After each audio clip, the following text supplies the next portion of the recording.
Trending nomor 2. Dia bilang sama saya begini, saya kenal Gus Miftah, kenapa kok saya merasa Islam itu indah? Kemudian dia mengatakan, doakan ya Gus, saya OTW masuk Islam katanya. Saya OTW masuk Islam. OTW itu artinya on the way, bukan OTW ojo takon wae, itu bukan. Akhirnya dia kemudian bilang, saya ada perbedaan. Yang tadinya menurut saya Islam itu keras, Islam itu menakutkan. Ketika saya berbicara dengan Gus Miftah, ternyata Islam itu menyenangkan. Akhirnya dia kemudian mengatakan, I want to learn about Islam. Saya pengen belajar tentang Islam just from 2 person. Hanya dari 2 orang, dia bilang.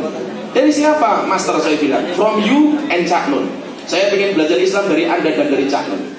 Dia mengatakan apa? Dulunya saya merasa Islam itu menakutkan. Jadi begini Bapak Ibu, bapaknya Deddy Corbuzier itu seorang Katolik.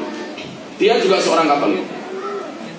Ketika beliau sembahyangan di gereja di Jakarta, sampai seringnya bapaknya itu berangkat ke gereja, bapaknya itu ada tempat parkir khusus untuk beliau, mobil beliau. Sampai satu ketika mau berangkat ke gereja, tempat parkir yang biasa digunakan oleh bapaknya beliau itu sudah ditempati oleh orang lain, sudah ada mobil lain. Akhirnya apa? Beliau harus parkir jauh dari gereja untuk menempatkan parkir mobilnya. Dan saat itu apa yang terjadi? Begitu beliau cari tempat parkir di kejauhan, saat itu bom meletus di daerah gereja itu. Meletus sekian banyak bom yang ada di situ, sehingga waktu itu banyak korban yang terjadi. Sehingga kemudian apa? Dia trauma dan dia mengatakan, ini jangan-jangan orang Islam itu radikal. Maka kemudian ketika berbicara dengan saya, ketika dia mengenal saya dari video yang heboh, 1 menit video di Bose Bali, itu ternyata merubah pandangan sekian juta orang di dunia.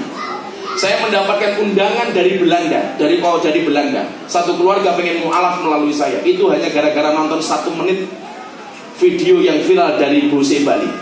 Saya besok dapat undangan dari Amerika, dari komunitas dari Texas, Boston, dan New York. Mereka hanya gara-gara melihat 1 menit viral di Bali. Subhanallah. Bagaimana kemudian mereka mengatakan, ini aneh.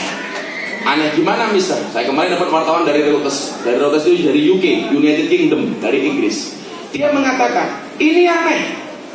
Agama yang berkaitan dengan norma, agama yang berkaitan dengan etika, tapi bisa diterima di dunia malam, tapi bisa diterima di nightclub, tapi bisa diterima di tempat prostitusi, di tempat lokalisasi, diterima oleh anak-anak dunia malam, bahkan oleh PSK, oleh WTS.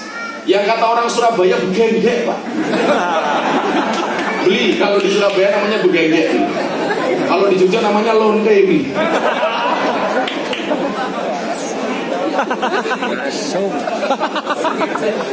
Kalau di Bali namanya apa Pak? Sundel. Sundel. Dari busi Pak. Saya ditanya kenapa namanya lonte? Iya, karena lonte itu singkatan. Apa kepanjangannya? Barkelon tele-tele.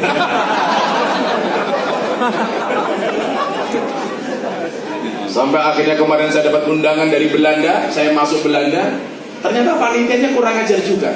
Saya dikasih hotel, ternyata hotel itu depan Red District. Red District itu distrik merah, tempat lokalisasi yang ada di sana.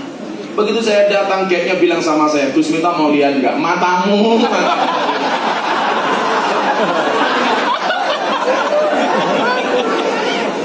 Sudahlah, cukup derita saya ngempet di Jogja, di Bali, jangan dibawa-bawa ke Belanda. Di sana itu macam-macam Pak. Ini Gus Miftah harus tahu. Dan ternyata qadarullah, atas takdir Allah. Setiap kali saya diwawancarai sama wartawan, saya ditanya sama media, saya tidak pernah menyebut tempat-tempat tersebut dengan mengatakan ahli maksiat, tempat maksiat. Saya tidak pernah mengatakan itu. Tapi dari dulu saya mengatakan Red District, dan ternyata di Belanda memang ada namanya Red District.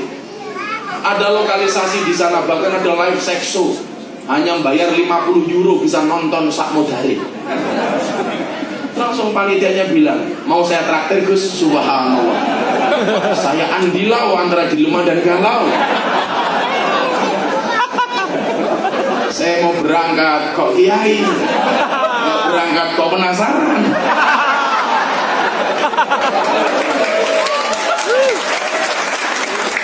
Pelajarannya apa Bapak Ibu rahimakumullah? Kenapa kemudian ini menjadi menarik? Karena ini kelihatan Islam itu rahmatan lil alamin. Hari Hari ini kita mereduksi pemahaman Islam rahmatan lil alamin dengan mengatakan rahmatan lil muslimin. Seolah-olah Islam itu hanya walaupun ini bahasanya bahasa Amirul Mukminin, dengan mengatakan pemimpin bagi orang iman yang dimulai dari Abu Bakar, Umar, Utsman dan Ali. Saya mengatakan dengan Cak Nun, sebenarnya ini kurang pas menurut pemahaman nakal saya dengan Cak Nun. Kenapa Cak nggak pas? Karena apa? Islam itu hadir untuk alam. Maka seharusnya namanya bukan Amirul Mukminin tapi Amirul Alamin. Amirul Umam minimal.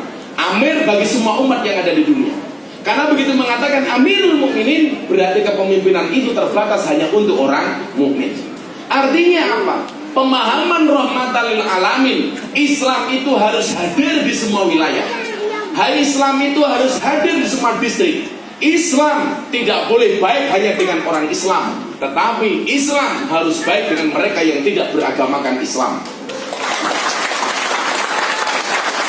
Saya kasih contoh Bapak Ibu rahimakumullah. Ada nabi, seorang nabi